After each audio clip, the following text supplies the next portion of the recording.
Today I'll be modifying this steel hatchet. I'm going to get rid of all this orange paint and the logo here. I've already taken off all the warning stickers and labels on this side. But yeah, that's what we'll be doing today. So I'm going to start by removing all of this finish from the handle because it's not smooth, it's not good. So I'll start with that. So I'm going to be clamping it down and then using the scraper or this chisel to remove all of that.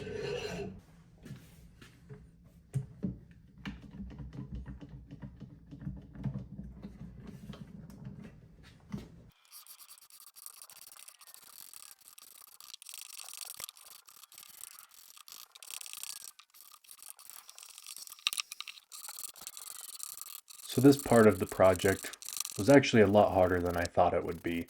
I had to switch a bunch of chisels and scrapers. I think it's because of the clamp setup I have right here. I should have had a vise instead of this squeeze clamp. Eventually I did get pissed enough and I used a hand sander, getting all that nasty orange off. Now that I got most of that finish off, I'm going to start sanding it with this sandpaper right here.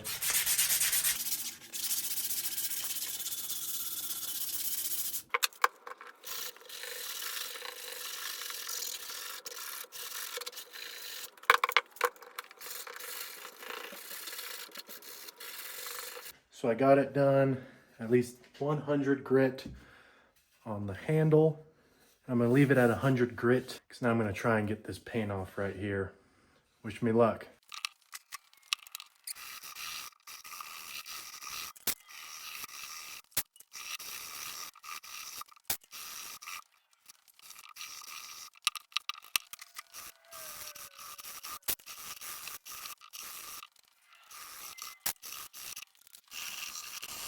Okay, here it is. Definitely looks a lot better. There's some red or orange on the axe handle, but that's just spots I can't get by hand sanding it. If I had the correct tools, I could probably get inside there and clean it up. Next up is going to be trying to get this cool design on the back of the hatchet. So I'm using a Dremel and making a cool design on the back. For any Dremel nerds out there, yes, I am using the wrong bit. So I do owe Grandpa a new bit, because I destroyed that one.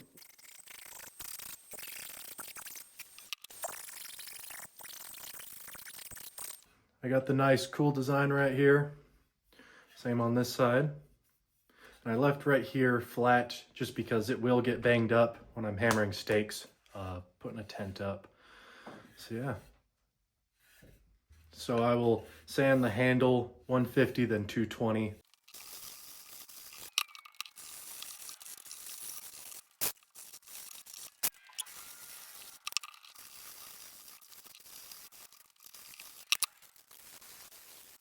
There it is, all sanded, nice and smooth. Now time to finish it. So what I'm going to do is the same thing with this axe. I'm gonna put a torch to it, do a nice char finish, and then I'll finish it with some boiled linseed oil.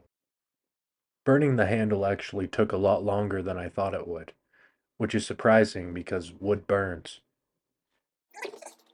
In the words of Owen the woodworker, you want to oil the handle once a day for a week, once a week for a month, once a month for a year, then once a year, every year after that. And that will keep your handle oiled and never dry out.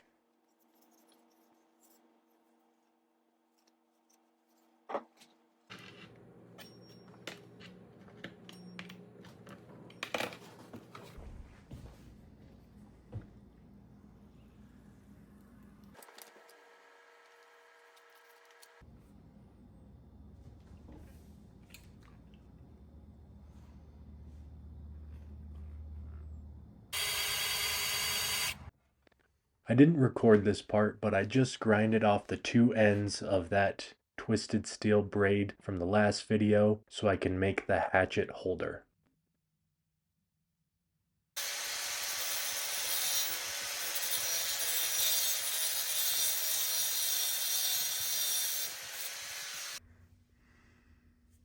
So this is the metal ring for my hatchet holder, and as you can see, it looks pretty good.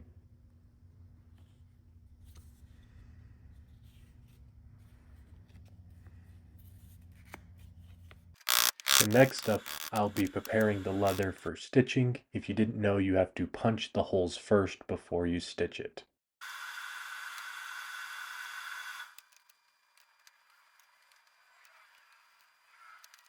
Now, after dyeing the axe holder, I'm going to stitch these holes that I just punched. Here is my tester that I just did. Looks all right. So time to send it. So here I'm beginning those first stitches for the hatchet holder.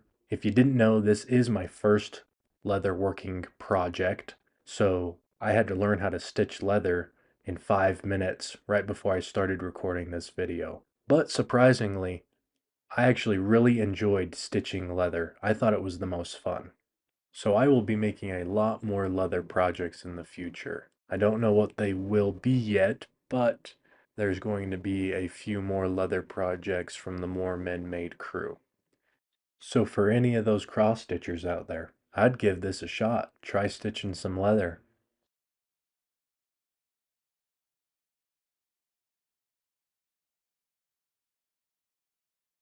This stitch is probably the easiest one that I did. It was just one straight line. And at the end, if you notice, after you're done doing your back stitching, you have to cut it and then light a lighter like you're burning ends off of a rope. Now I'm dyeing the leather guard that I'm making for the hatchet. I did 2 coats of the dye. Now, this stitch was surprisingly hard.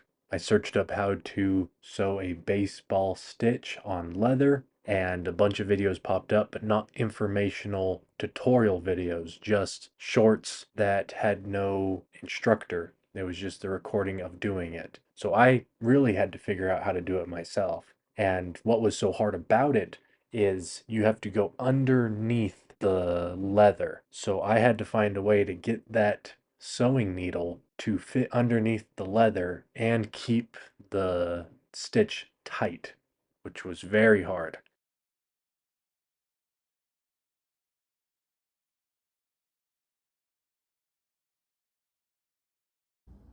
So here is my new sheath. Hand stitched, hand cut, hand braided sheath. Now you're looking in the background. Yes, I already have a hatchet and sheath. This is one that Grandpa made for me and all the grandkids, but there are some issues with it. It is a beautiful sheath and I want to keep it nice. So that's one thing. I don't want to go camping and destroy this sheath and the hatchet that Grandpa made me. The first issue is the latch. And then there needs to be a lot of force to try and get the hatchet out. And I've come up with this idea because when I go camping, I want to access my hatchet a lot faster than I can with this sheath. Right now, I will show you how to put it on. So you get your belt, you slide it through the belt hole right there, and slide it to your desired location, the hatchet reveal. So there it is in all its glory.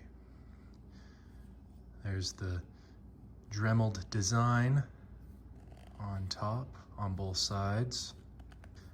The leather guard, so when you miss, it will protect the wood. Baseball stitched. And then charred and linseed oiled handle, completely smooth.